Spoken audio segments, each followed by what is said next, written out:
Hello and welcome to the Royal Automobile Club talk show in association with Motorsport. I'm Jack Phillips, digital editor of Motorsport, and I'm joined by Matt Oxley, MotoGP correspondent, and Steve Parrish, multiple national motorcycle champion, team owner, European truck champion, British champion, and broadcaster, so quite busy. So. Jack of all trades, master of none. I think Matt would agree with that. And you two know each other, you go back quite a way, and... Yeah, we do. I don't think we kind of knew each other in the early days, actually. No, because no, actually I knew... you were a bit too famous. Well, I don't know about that, but I did know one of your main competitors who didn't like you, obviously. Who was that? Barry Woodland. Oh, right. Yeah, he would have disliked you because I think you might have beaten him in one of the TTs and did he beat you? Yeah. You two were kind of neck and neck. We were, yeah. Yeah, so I was on the opposite camp, actually, to Matt in the early days. And opposite floors in Macau? Yeah, I guess so. There was a lot of rivalry went on there as well, actually. Yeah. Some sort of a drain pipe. Yeah, there was wheels coming off. Yeah, that's the kind of... well, we were banned from Macau, weren't we? Yeah. Were you as well? I know I was. Yeah. Well, I didn't even dare ask. Oh, right, okay, I was. But I'm allowed back now because it was then Portuguese owned, and once the Chinese took it back, that kind of It started with me and my teammate Vesa Kultalati. We realised we were staying in the room above Stavros in the hotel, so we shimmied down the drain pipe the first evening, I think, and stole everything out of his hotel room, leaving just his, because it was first practice the next morning, so we thought it'd be a bit too mean to take his leathers and helmet, so we left his leathers and helmet, and so that was very funny. Foolish. Yeah, it's just all very puerile, but there you go, that's what we were doing. And obviously Steve got to hear about it, and we were about to drive off this little island back onto the mainland over the tallest concrete bridge in the world. It was longest and tallest or something. To get the junks under it, just off Macau, and we're just about jumping into our mini moat. Every team had a mini moat, one of those little minis, open cedar minis, and we were just about to get into the mini moat, and hotel staff said, "No, you mustn't drive it. You mustn't drive it." And we said, "Why not?" And Steve, and presumably his mates, because I'm not sure if he can work a spanner, had taken every wheel nut off to like the last millimetre of thread, and 200 yards later we would have been climbing up this huge, great concrete bridge to go over, no doubt, shark-infested waters. And so that was the kind of the sort of stuff. So it was the hotel concierge I have to go and see now, is it? I've got to track him down. Yeah. Ruined He saved my life. Yeah, because I must admit I was going to drive back that next day having a look over the edge to see where you were. Was that the same year as the famous fireworks? Do you know? It was. It was. Yeah. That was another situation that sort of went a bit wrong because the reason it went wrong is I should have been the getaway driver. But the action took place in such a spectacular way that I stayed to look at the action, and that's where it all went horribly wrong. And it also went horribly wrong because the chief of police was also in the establishment that the fireworks went off in, and he shouldn't have been in there in the first place, I don't think, getting a backhander or a front hander or whatever he was getting. And his driver was at the bar watching everything that went on. So it was our own fault, really.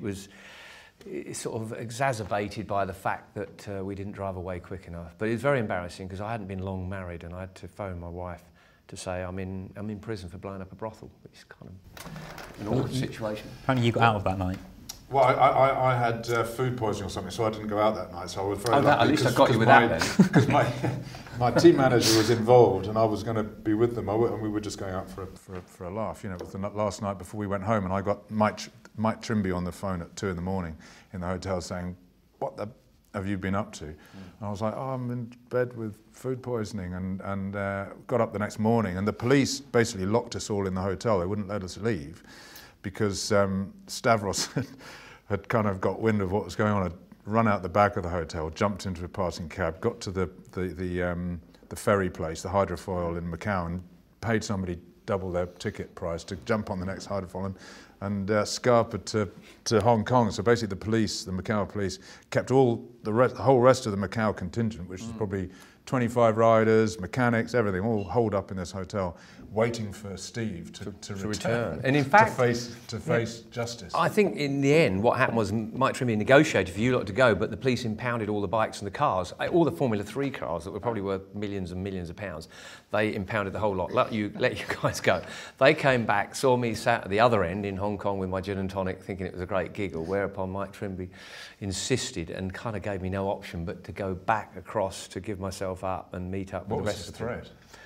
Well, the fact that they'd impounded all the bikes and cars and everything else, and told me that they just wanted an hour of my time to interview me. Whereupon, when I got the other side, because I'd had 2 passports, so I gave them my old passport that had my American visa in, so they thought they'd got me trapped, but I had my new one to get off the island, or to get off of Macau. And when I get back, they'd blown my picture up, which was quite funny. I wished I'd had a camera with me at that time, because there was a big blown up picture of me saying, "Wanted, do not let this man off," and I'd already gone by then. So anyway, I went back, and it was a slightly more serious incident than I'd first envisaged, because they tried to charge us for the loss of earnings for that night, which was ridiculous because it was full up. They'd already taken their earnings.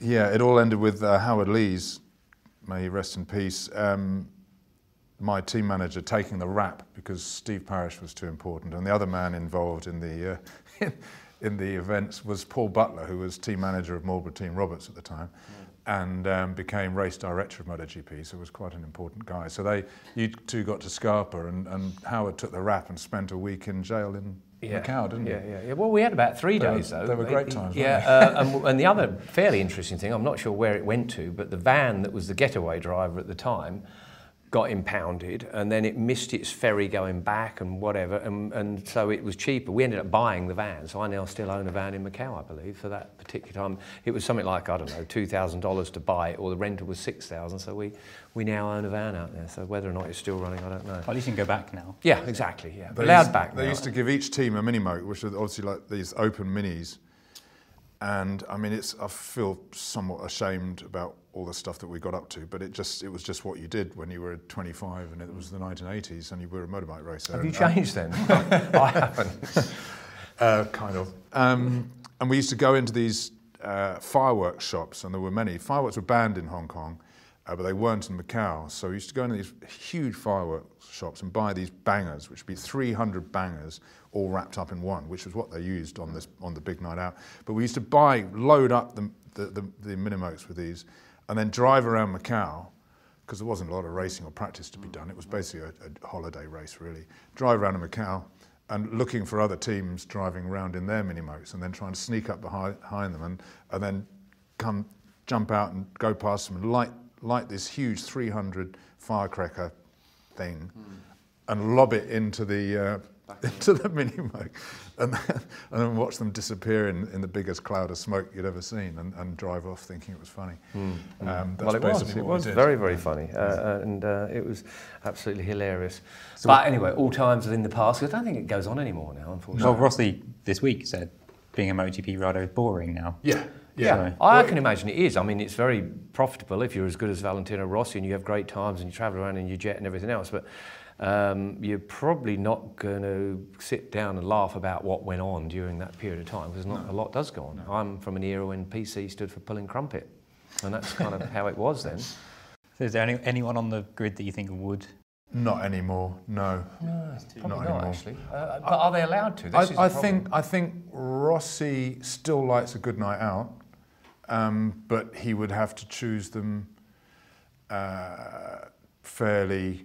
I think during the season they'd probably be fairly rare. Yeah. But he likes he'll stay up all night and get pretty tanked up and have a good time, and wow, they've got a lot of stress to get rid of. They need to do that stuff. But that's a kind of once in a blue moon now, whereas back, the further you go back in history, the more often they were doing it. I mean, I remember, so Rossi's saying it's more boring because they don't have a minute to themselves, and I'm not feeling sorry for them, but I'm just saying it's not as much fun as it used to be a racer.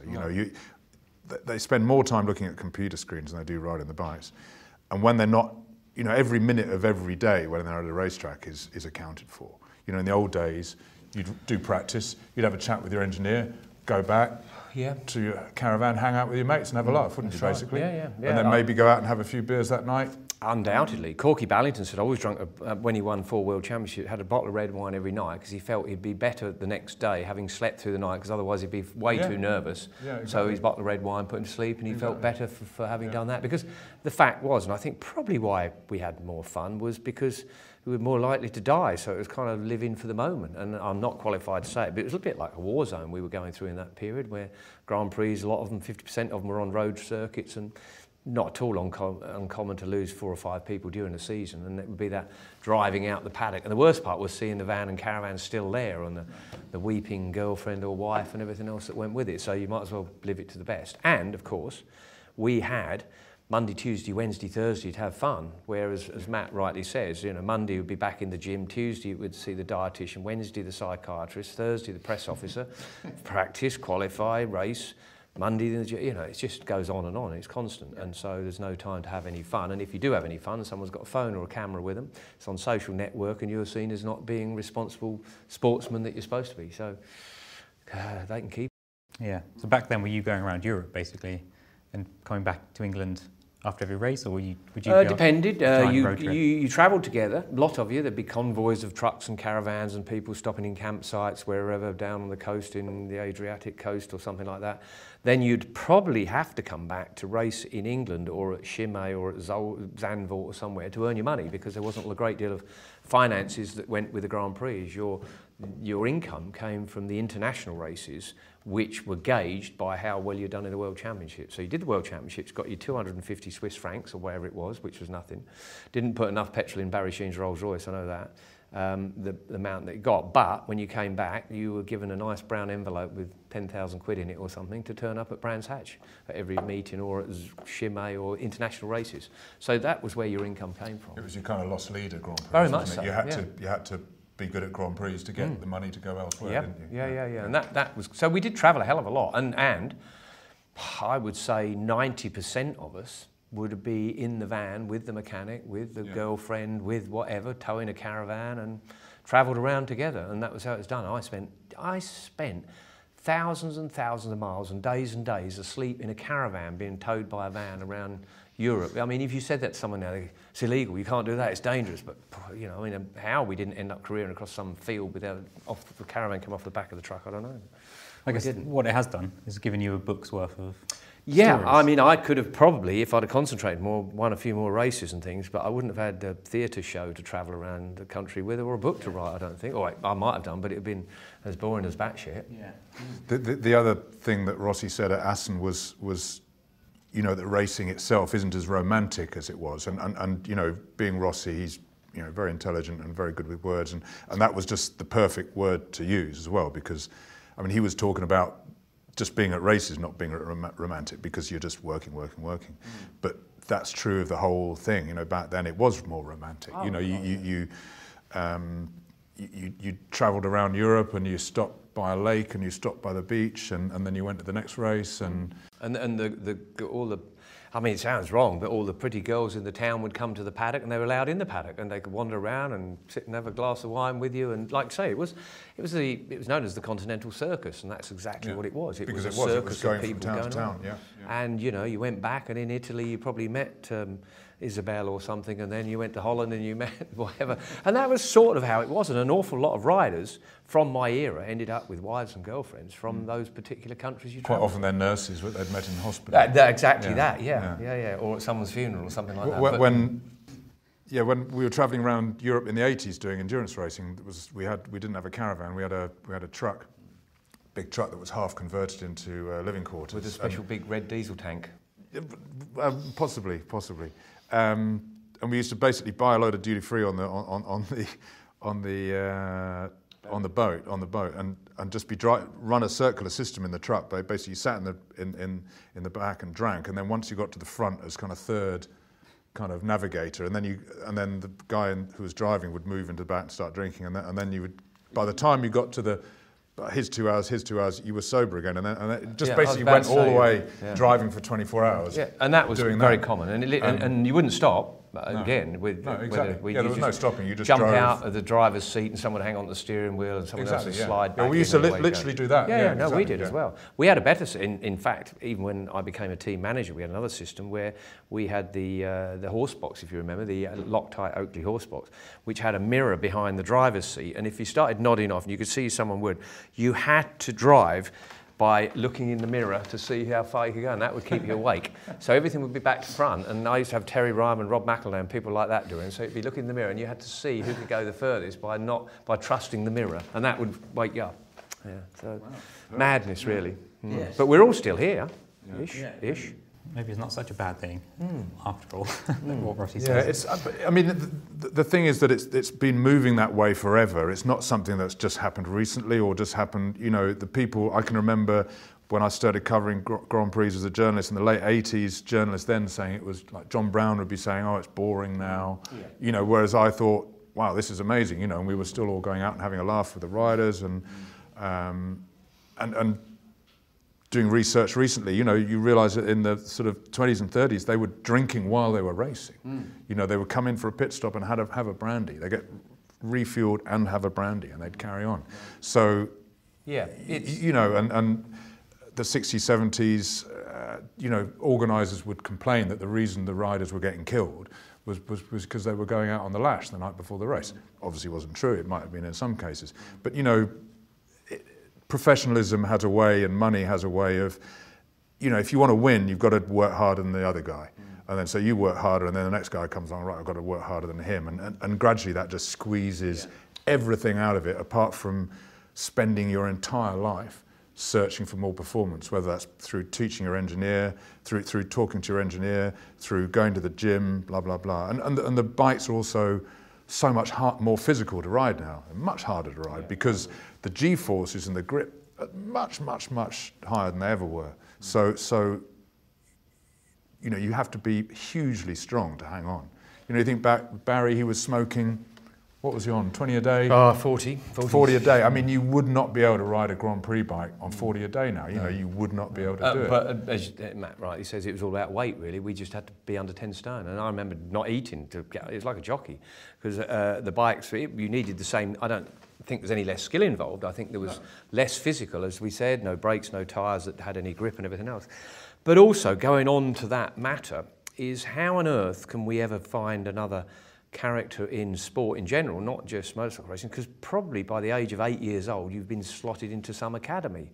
You don't have a normal life now. All the people I know, modern day racers, they've not, I don't know how you got about it, but it was me riding around in a field. I did an apprenticeship, saved up, bought a motorbike. I had a normal life, did all the things, fagged behind the bus shelter and stuff like that. So my life was fairly normal. Then I started going out and racing motorcycles. But nowadays, that person is usually filtered out of the normal system, put into an academy, and they don't really have a proper life, what I call a life where you're going to live it to Mr. Average. And interestingly, just reading the other day, it was Scott Redding.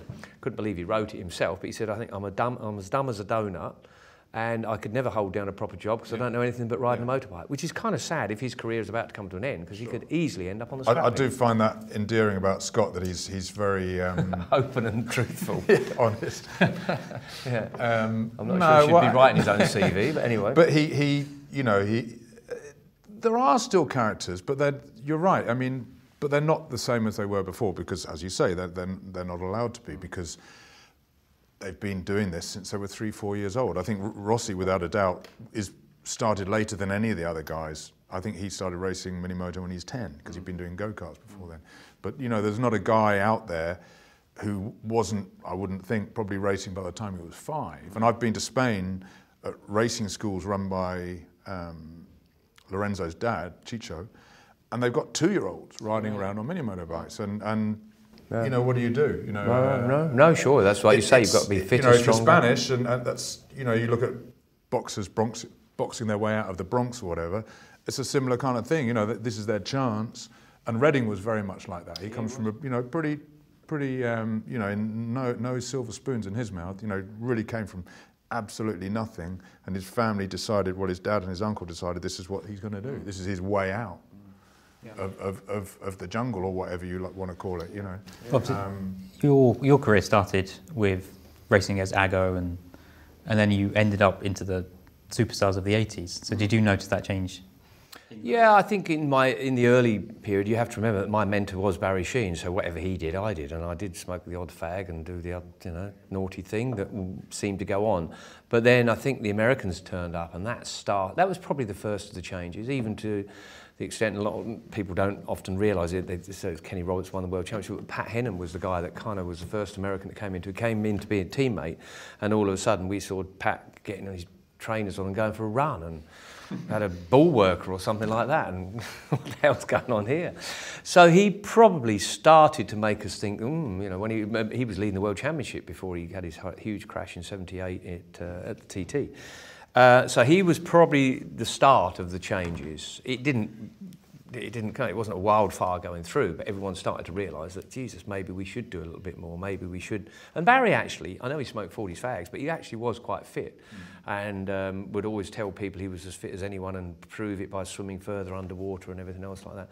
But motorcycle racing, probably more than most sports, it's psychological. And so if you're sat on the grid and you felt you haven't lifted as many weights as the next guy or cycled as far as the next guy, you're beaten probably before you start. And that was when it all kind of started to happen. Yeah. So I think probably late 70s, early 80s, people started to take it slightly more seriously. And then every new guy that came, you know, Kenny was, I don't think he was a huge fitness and fanatic, but when Lawson came, he really upped it, that sort of fitness thing. And then when Rainey came as well, and then when Doohan came, and they all just upped the ante. And like I said, you know, if you want to hang with those people, you know, and Doohan just took it to pitiless kind of, you know, he obviously, because he was so badly injured when he crashed at Assen in '92, he had to, you know, nearly lost his leg as a result. He really had to fight physically to come back from that. And I think after that, he just became, you know, Mick just was a machine. He just worked harder than ever, and he just wanted, he didn't want to win, he wanted to just destroy everyone. And he knew that just, it was his attitude, his physical preparation, everything, that just, when he went to the grid, literally everybody knew they didn't have a chance. Sure. But actually, in the latter stages, with the amount I've been involved in MotoGP and watching Valentino Rossi come, in the early days, Rossi didn't do a hell of a lot. No. He really didn't, because he was so brilliant, so good, and was so capable and so young, it all came quite naturally. But we saw a change when he stopped winning world championships quite easily. Bam, I saw him in the gym in the mornings. And we had a question actually from a reader, a guy called Nick. On those lines, do you think Marquez is the greatest of all time? If not, who? I don't think anyone. You don't like this question. But sorry, I'll turn to you because Matt hates this question. So. Okay. I don't think anyone can ever say who's the greatest rider in the world, because I don't think you can have any transgressions through eras. I never saw Jeff Duke ride properly. I didn't see Mike Howard ride properly. I did see Agostini, and I saw Barry Sheene, I saw Kenny Roberts and everything else like that. I think you can only ever say who is the greatest of that era. And I would say Marquez, depending where you're changing the era. Personally, if I had to see one race ever, I would pay a lot of money to have seen Casey Stoner and Marc Marquez race against one another, because they did cross over. And it would just be who crashed first, I guess. But Marc Marquez, of this last 5 years, is probably the greatest I've seen, since Casey Stoner stopped. But that's why I'd love to have seen that racer, because I thought Casey Stoner was as fast as I'd ever seen. A related question, are there any circuits you raced on which are no longer on the calendar but would be enjoyed by today's riders? They wouldn't consider any of the circuits I ever raced on, because they were all ridiculously unsafe. We used to think somewhere like Silverstone was probably one of the safest, but we sort of somehow managed to blank out. They had 2x2 or 4x4 wooden stakes with wire fencing to catch you so you didn't hit the solid armco. So it slowed you down by breaking your limbs, basically, so you didn't die, but you still ended up with broken arms and legs and things like that. But I can't imagine that. I guess the one circuit they might have raced at that we did was San Carlos in Venezuela, because it was just a ribbon of tarmac in the middle of a desert with tin sheds that we used to have to get changed under, and it was about 40 degrees. But there was nothing to run into because it was all just desert. But I'm not sure if they would have liked the facilities. There's a good story from San Carlos. I think Mick Grant, who was hurt in practice or something, was carted off to hospital, which, you know, and the hospital wasn't the best in the world. No, I went to it. And he sort of, he got out of there as quick as he could, but he was only wearing his underpants, and he had to hitch a lift back to the circuit wearing his underpants. I mean, that's just how racing's changed. But even worse on the medical side, my mechanic, 1978, I think, Martin Brookman, big tall Martin Brookman, had horrendous stomach pains, and it was probably something, it almost certainly was something to get out there because it was disgusting. And we took him to the hospital because he was in absolute agony screening. It could have been a kidney stone or something like that. But the doctor, with a fag on and dogs walking around in there, wanted me to pay $500 like to take his kidneys out. He said he had a kidney infection, they had to take his kidneys out. There's nothing wrong with him. 4 days later, he was as good as gold. But they just wanted the $500, and that was it. That was how it was. Wow. We also went to the circuit one morning slightly early in San Carlos, and because my bike had played up the night before, they used to throw us out the paddock at 6 o'clock, and you weren't allowed back in at 8 o'clock, but we went at 7 o'clock to get in there thinking, what's the difference? There was a guard there with a machine gun, and we pushed and pushed and pushed, said, we're going in, and he went, cocked his machine gun, and we said, we'll wait till 8 o'clock. And they would have shot something. There's just one last San Carlos story. When Kawasaki entered the World Championships in 1978, they turned up, this is Stuart Shenton and with Court Ballington and all that lot, turned up at San Carlos for the first Grand Prix, or second Grand Prix there.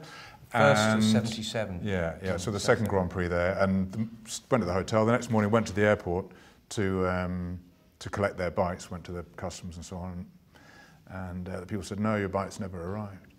And they had a guy, kind of a Kawasaki employee, to look after them. And he said, I think I might know where your bikes are. And this is all completely true. Stuart Shenton, the mechanic, told him, you know, God's honour and all that. So he says, I think I might know where your bikes are. I know where your bikes are. So he's back in the car, reaches under his seat, gets a gun out, gets his pistol out, sort of makes sure it's got bullets in it, puts it on the dash, and Stuart says, is there going to be any shooting? And he said, well, there may be. And off they go, down the back street of San Carlos, spinning into this depot, big depot, with this guy waving the gun out the window saying, give us the bikes, give us the bikes. And it was the Yamaha importer. And they had hidden the bikes. They had stolen the bikes, obviously paid the customs people and stolen all the factory Kawasaki's and hidden them in this thing. And you know, would they have been found otherwise? I don't know, maybe not. And they got the bikes back. But funny enough, the Yamaha importers was owned by the Ippolito family, and Mr. Vito Ippolito is now president of the FIM. Yeah. Venimoto's it was, wasn't it? Yeah. Well, we actually, funny enough, you should say that. We did exactly the same with the Yamaha team bikes. I remember Barry giving 200 bolivars, which was 20 quid or something, to the customs guys to make sure that the Yamaha team bikes were way, way at the back. And they didn't get there until the night before practice. I know they lost a day trying to find their bikes. Which again is all coming back to the romance, isn't it? I mean, you know, if you were one of those mechanics or one of those riders, this would have been a complete nightmare. But, you know, what a great story. Here we are 30, 40 years later still talking about it. You know, if they'd all just turned up and gone out in FP1 and everything had worked, you know, there wouldn't be a story. So that, you know, motorsport, but any sport and any area of life has changed like that, because professionalism tends to suck those things out, and it leaves no room for having a good time, basically. No. You know? Yeah. So if we go back to your own career, Barry Sheene in your book says that you could have been a world champion, but for the sort of, I guess, antics off track. Yeah, I'm not sure if I could have been a world champion. I think when I raced against the likes of Barry Sheene, Kenny Roberts and everything else, I think I probably had their speed at times, but I didn't have their determination. My self-belief was lacking, and I was also allergic to pain at a fairly early age. And I really did have a fairly light fuse fitted. I didn't want to stick my neck out. I knew my limitations, and I could beat Kenny and beat Barry on the day, but I couldn't beat them for a championship. And I think people saw that in me, and I didn't get the bikes that they got. And that's a very easy excuse to make, but I think I've come across a lot of very, very talented riders over the years. But if you don't apply yourself correctly, you don't necessarily get the equipment. I was a reasonably good motorcycle racer that didn't have enough self-belief and determination. I think that's the lacking. I think my natural speed was there. And I was very proud to finish 5th in the World Championship in 1977, bearing in mind, this sounds a bit like Wayne Gardner, doesn't it, making excuses and things, but bearing in mind that I didn't know any single track I went to. The tracks were sometimes 10 miles long, like the Spas and the Finlands and the places like that. I had to learn them, and I always qualified sort of at least half, 3/4 way down the grid, and ended up 5ths and 6s and everything else. So I was learning the race track as it went along. And I think probably had I stayed with Suzuki in 78, things could have got a lot better, but ifs and buts. But I don't really have any serious regrets about it. I had an awful lot of fun. I have a lot of fun talking about what I used to do, off the track probably more than on it. So I don't know, like, it's rather sad when you have people around you going, oh, but if only this had happened and the bike hadn't have broken here and the tyre hadn't have gone off here. And I am sick to death of reading books that are like that, hence my book is nothing like that. Yeah, well, I was going to ask if you think it would have changed if had you won at Silverstone, but maybe you... Yeah, I think possibly it would. For a start, I wouldn't have got fired at the end of 77 because I would have ended up 3rd or 4th in the championship, which would have been the right result, and I think I would have stayed, but they cut their budgets and Pat Hennon had beat me in the championship, so they kept him on, and then sadly he went on to have his big accident. And then in 79, they did employ me again, but I think I'd probably missed 78 quite badly that year. I didn't have factory bikes or anything else like that. So it would have made a difference. And I could have been quite famous, couldn't I? The only British Grand Prix winner, because no one else has done it yet.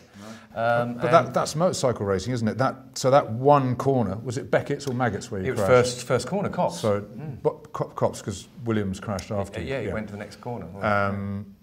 You know, you think about that, and that is the way motorcycle, it's a pretty cruel, nasty sport. And, you know, if you hadn't lost the front going into that, you know, that one tiny mistake, your whole career could have been completely different. And that's the same with any number of riders that you know, it's all going pretty well and then something happens and it can be the tiniest thing. You just 1 second of your career and it changes the whole thing. And everyone comes up to crossroads in their life and should have taken the Yamaha, should have taken the Honda, should have go. So those things go on. But I think if you can look back and you've enjoyed what you've done and you've been reasonably successful about it, then it's pointless bitching about it. Yeah. I read that year you were riding Barry's championship-winning bike, which now is kind of that would have been wheeled away into a museum and preserved. And that bike is actually now being wheeled around the UK because it's owned by the Sheene family and it's now doing the rounds. The 76 and 77 bike are doing the rounds, and that was the bike I used, the 76 bike that he had, which was it as good as his bike in 77? I don't really know, but it did me okay, yeah. But talking about what circuits MotoGP riders would like, old circuits now, and although they wouldn't race there because it's too dangerous, I'm convinced that they would all adore Spa. The modern Spa. The modern Spa? Yeah, oh yeah, the modern Spa, because they raced, when did they stop? Reading came there for a classic event a few years ago and rode Schwantz's RGV 500, funnily enough. Yeah, I was there. And you were there. Yeah. And he just loved the track because, you know, a lot of these tracks now are very slow and the riders don't really like slow. You know, you go racing because you like going fast. You don't want to spend your whole time going from second to third, second to third, second to third. You know, you want to be shifting on. And somewhere like Spa, but, you know, it's way too dangerous. When did they stop? 1990. So, I mean, you raced on the old circuit. I raced 77, 78 on the old circuit. And I remember talking to you about that a while back, about drafting on the, because it was the old circuit was 9 miles long and the average speed was 135 miles an hour. 137, the lap record, And the bikes would probably do 180. So, you know, you were flat out for a lot of the time. Because and sort of slipstreaming on finicky two-strokes, you'd sort of up somebody's exhaust pipes, aren't you? Wondering whether checking if there's a little puff of smoke before it stopped in front of you. And that I think if someone asked me the best race, I think I did finish 5th, but that was at Spa because I did love even the old circuit was just so special. With the amount of slipstreaming that took place and everything else. And it was one of my better races, I guess you could say, from having a battle with, I think it was Pat Hennon and Johnny Cotto and Giacomo Agostini and stuff like that. But it was more like the Northwest 200, really, because the straights were so long, you had to plan. It was like a game of chess. Right, I don't want to be at the back. I want to actually be at the front when I go on that straight, because they'll pass me, and then I'll get back past them. And so it was like working out after 3 slipstreams where you're going to end up by the time you get around to the finishing line and things like that. But yeah, I'm sure the riders would have loved doing that. And why is it still deemed to be too safe, it's just tight too now? fast. I mean, there's just, I mean... It's not like runoff as well. Yeah, well, you're that's what I mean. It's too source. fast. I mean, Blanchimont, which is the very fast left-handers coming back towards the end of the lap, I mean, you know, they would be 170 miles an hour there now. And then Eau Rouge and Radillon, you know, there's not a lot of runoff there. And you would struggle to actually make any. You know, there's the Red River, hence Eau Rouge, that runs through there and so on. So I know a lot of. You know, I mean, it's weird because I know a lot of the guys that race there, people like Rainey, Doohan, and so on. They actually liked racing at Spa and they loved racing at the Salzburg Ring, which was even more dangerous than Spa. With rock face. Where you're racing at 180 miles an hour up the side of a valley with a rock face on one side and an arm car on the other, and a pretty much a vertical drop, and you're doing 180 miles an hour through a switchback, you know. But all the riders adored it because it was just the biggest buzz of their lives, but they knew that they shouldn't be racing there. So it was quite a weird period when that stuff was going on, and they were like, you know, they loved racing there, but it was like, no, we've got to stop. Sure. It's the old cliche, the penalty is greater than the crime in motorcycle racing. Hence, that's why most people in motorsport, whatever sport you're into, whether it's Formula One or touring cars, they all watch Grand Prix motorcycle racing. I must admit, I'm sure it was me that found the trick at Spa, at La Source, but everyone copied me, when I worked out that if you went straight up the slip road there, turned around, made out you got a brake problem, you could actually go over the start and finish line, which was after La Source, about 100 miles an hour faster than you would have done when you came out the hairpin. So, and I managed to get it qualified right on the front road, told Barry and he told someone else, and in the end I ended up about 7th because everyone else was doing exactly the same thing. The marshals must have wondered what on earth was going on, because everyone would be going up the slip road, looking down at their bikes and things like that, and then the marshal would be ready to wave them on, and actually you join the circuit about 120, like a drag race. Instead of coming out of the hairpin at 30. 5 miles an hour, 10 miles an hour, whatever it was, yeah. So that was the scams that you could get away with. And that was probably the romance that Rossi's spoken about. There is a lovely word, because you could find little loopholes in what you were doing. And to me, my life was about probably blagging your way through your career. And it would be whether it be putting your fan on the ferry at 3 metres when it was 9 metres, and then laughing when no one else could get on the ferry because everyone had done the same thing, and hiding people in the back, and just stuff that went on, and just having a giggle and finding little loopholes in things you could. Because Grand Prix racing then, there was no rules and regulations. It was 4 cylinders, 6 gears, do what the hell you like. And as a rider as well, I was speaking to Neil Mackenzie a few days ago, and when he made his Grand Prix debut at the British Grand Prix in 1984 at Silverstone, and he turned up there hoping to get a ride, and they were like, no, but basically he had to wait until they were like, until practice had already started. Yeah, it was after on Friday lunchtime, they were like, well, so-and-so from Germany hasn't turned up, so-and-so from Switzerland hasn't turned up, so-and-so from Italy hasn't turned up. Yeah, you can have a ride, you know, from Friday afternoon. So everything was just very chaotic, and there was a sense of adventure. You know, just getting to the race was an adventure, wasn't it? As you said, you know, whereas now everybody's, you know, they're on their private jets, they're straight out of there, straight home, back in the gym. Yeah, it's just, you know, you can't say whether it's better or worse. But, I mean, the racing now is 100 times better. I mean, everybody thinks of those great 500 days and so on, but you look at a lot of the races, there were some great races, but a lot of the races, the field was split by minutes. Yeah, minutes. And now, you know, the top 15 at Assen last weekend separated by 15 seconds. I mean, I think it's actually got to the point now where it's almost too close.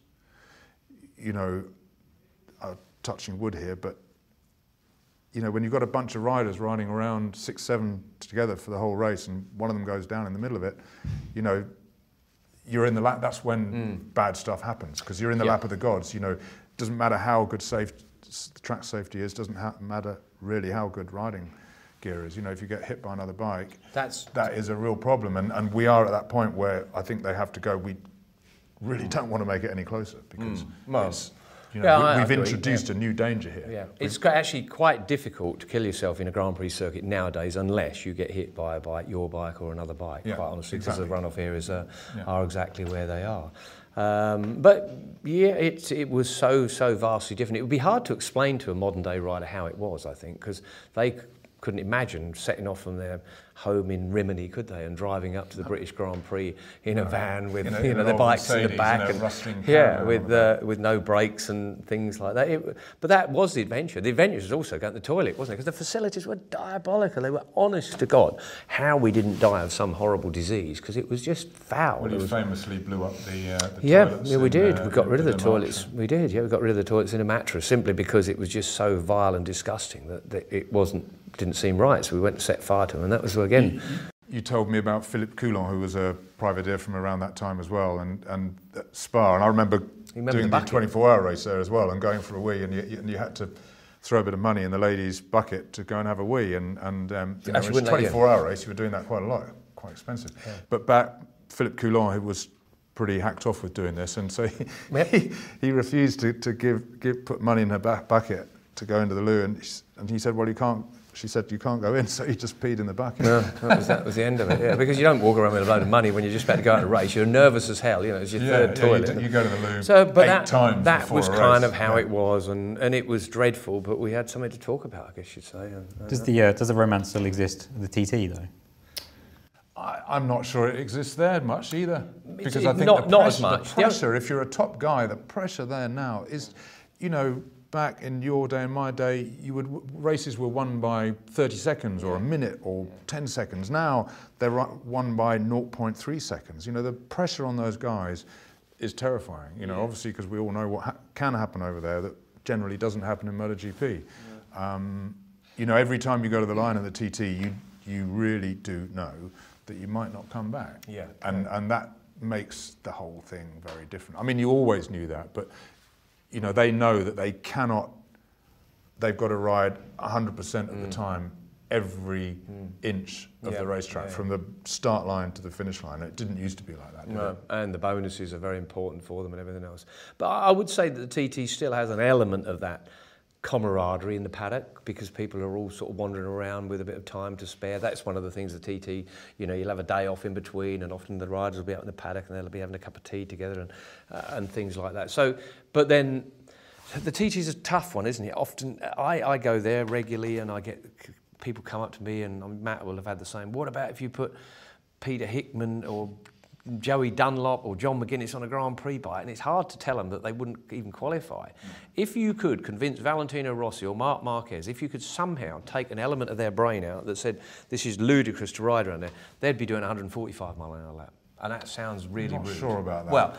Well, they'd be going a lot faster. Yeah, they'd be going faster. They're going faster. But you can't ever take that away. If they could commit themselves, if Rossi decided, you know, right, I really want to win a TT, you know, a bit like sort of Alonso going to do Le Mans 24-hour, it would be the similar sort of thing. I don't think he ever will, but you know, yeah, he would go fast. If he committed himself to it, this is Hickman's 4th year, isn't it? You know. Yeah, and stunning, don't get me wrong, you know, those guys are, the pace he was going at, watching him slide a bike round corners that have got no runoff areas, and the ultimate situation would be, you know, you could easily lose your life if you get it wrong.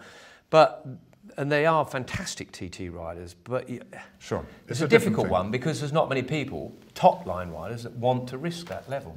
I think when David Jeffries, just before he did a year or two in Grand Prix, and you know, he was a lovely guy and an amazing rider. I've never raced against him, but I rode him on the road with him a few times, and he was pretty impressive just on open roads. And you know, but when he was at Grand Prix, obviously he didn't have a factory bike, but he was kind of at the back really, and you know, there's no shame in that. No, I'm not knocking the guys for doing it, but the TT is just so unique, and that's what makes the TT so special, because the penalty is massively bigger than the crime, and the guys that do it have to be fully committed to doing it, have to want to do it, and unfortunately some of them make their livelihood from it.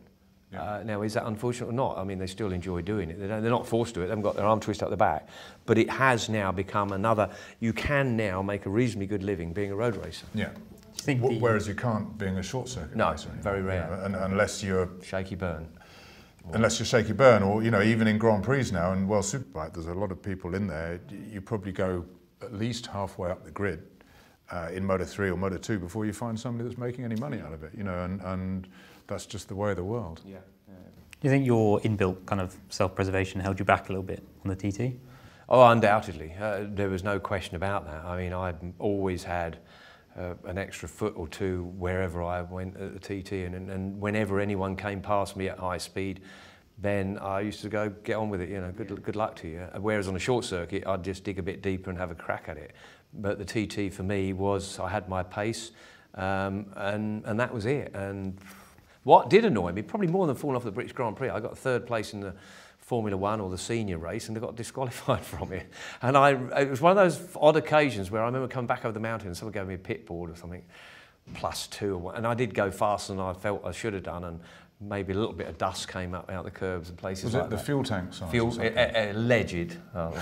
Alleged fuel tank oversize. I think that might have been the first time I interviewed you after that. And I always remember you saying, I don't get mad, I get even. Yeah. And I don't know how you got even, but you probably did. I'm sure I did. Not blew up Vernon Cooper's caravan. Oh, we let his tyres down. We let Stephanie helped. Stephanie and my girlfriend Linda let his tyres down at Donington Manor. But that was really, really frustrating because I sort of felt as I'd stuck my neck out, risked my life, and then got disqualified for something that was completely outrageous. It was 200 cc's too big, and I'd stopped twice and had 5 litres left in the tank or something like that. But I guess rules are rules. I think there's a great line in your book about the best bit of advice you got given. Oh, from Mick Grant, yeah, and it was absolutely true. Grant, he was a bit of a TT hero, been racing a lot longer than I had, and he was one of the guys when I started doing the short circuits that was my target to get to Mick Grant, and it would have been John Williams and John Newbold and all these guys that had been doing it longer, Paul Smart, and get to the TT, and kind of had a relationship with Mick, and I said, Mick, look, I'm really struggling. And I was riding a TZ, no, I was on an RG 500, and I said, Mick, this thing is lock to lock, I've got the steering damper on full, I've had a handlebar break off because I've been hanging on to it too hard.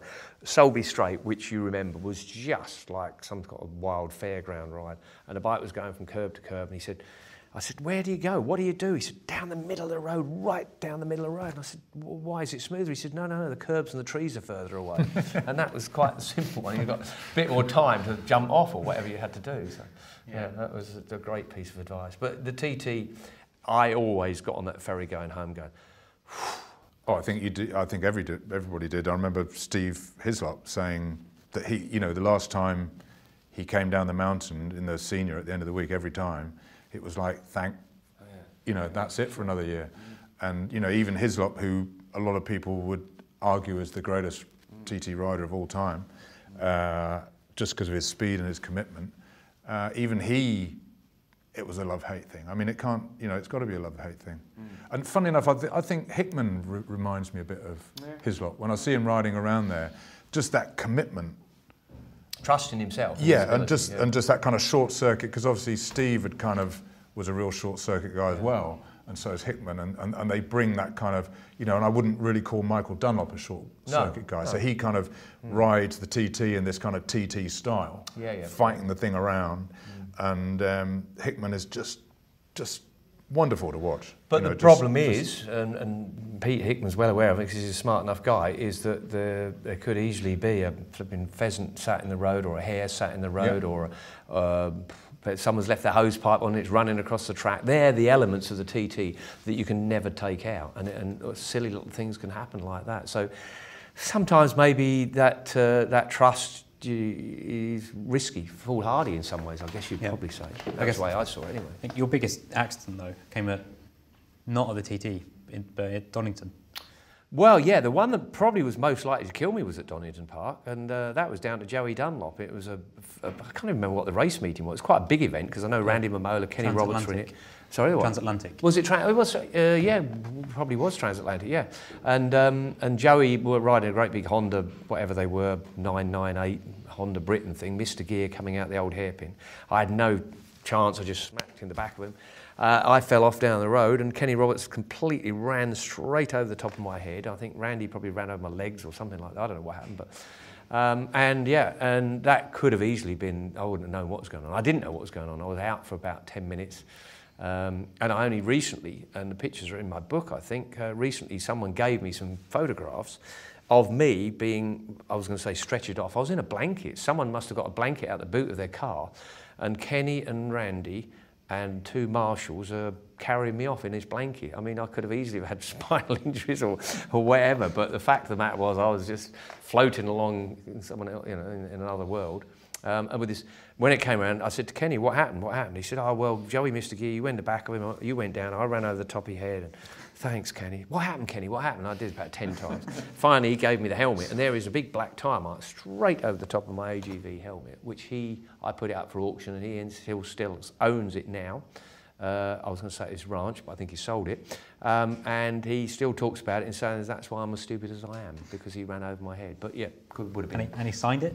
Signed it, yeah, and it went up for auction, and he bought it back for something like £2,000 or whatever. Didn't you write something like, I was here? I was here, yeah, exactly, yeah. I caused his issues, I think it says something like that. Yeah. So, but anyway, I was quite proud about it because it meant I was in front of Kenny Roberts. Yeah. That was my claim to fame. He ran over me. I think we are running out a bit out of time. Okay. So if we just touch on trucks, because it's kind of, I think you were a truck driver for longer than you were.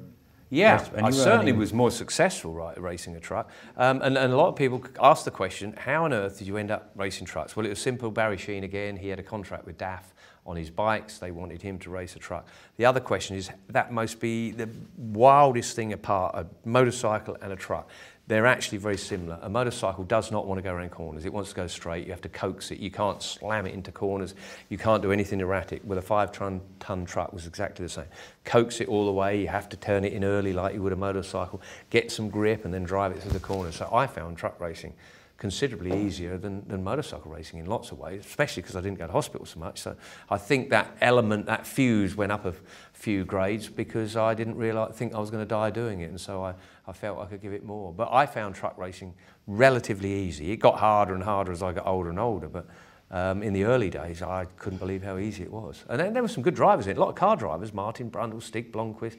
ABBA drummer. Yeah, Alan Jones had a go at it, you know, and none of those guys really latched onto it because I think they were used to lots of grip and they could just turn in. And you were earning the same money as the DTM guys at that time? Yeah, I was on the same contract, yeah, as DTM guys. It was great. As all my mates, I was packed up and they were still mucking around riding motorbikes and I was getting new Mercedes thrown at me and free petrol and nice fat salary. It was great. In fact, I had a great scam going because the BP card that I had for 10 years, 11 years, whatever I wanted, just went to a BP station, got oil, petrol, whatever, and I used to fill my mates' cars up and then claim their VAT back. So every time I filled my car or someone else's, I used to get 20 quid's worth of VAT back. Excellent. And didn't you negotiate a contract mid-race? Yes, I did. It's in Finland, Alstaro. They wanted me to pull over. I couldn't win the championship. My teammate Marcus Oosterreich could. Michael Goodside was the team manager for Mercedes at the time. Pull over, Steve, pull over, let him through with 3 laps to go. And I said, only if we come to an agreement on my contract for next year, which they were trying to chip me for, and I got it back up and pulled over.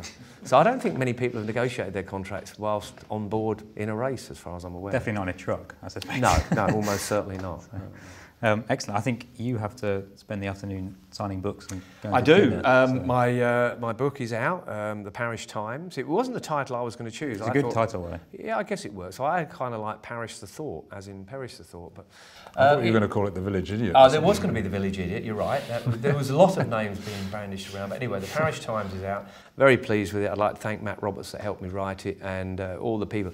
In most books, you haven't had a chance to read it, Matt. It says thank you, thank you, thank you. I've gone sorry, sorry, sorry. So everyone I've named, I've said sorry to because I have mucked too many people around over the years, and I'm sorry. It's one of those books where you open the page and there's something will make you laugh, and something happens on basically every page. You can trouble seemed to follow me around. I don't know what went on really. It was sort of a trouble magnet, it seemed. But it's not about racing. There is racing in it, but it gets me to another point of where things went horribly wrong. And lots of great Barry Sheene stories as well. Yes, there is quite a few in there because that was he was my I guess mentor. I sponged everything up, and I'd learnt very, very quickly what to do and what not to do. And I was in his slipstream off the track as well as on it. Excellent. So you have to try and behave here tonight as well at your dinner. So yes, we've got an evening here at the Royal Automobile Club, which I'm looking forward to. I've got Charlie Cox coming along and Susie Perry, so the old kind of BBC team are all back together again tonight, so I'm sure there'll be 1 or 2 glasses of wine and we will pretend how good we were. Yeah, excellent. Well, we'll be back soon, I think. I'm not sure who the next guest will be, but I'm sure it'll be just as good. I'm sure it'll be more grown up than I am. I couldn't say. So we'll see you then. Thank you, Steve. Thank you, Matt. Thank you very much. Thank you, everyone else.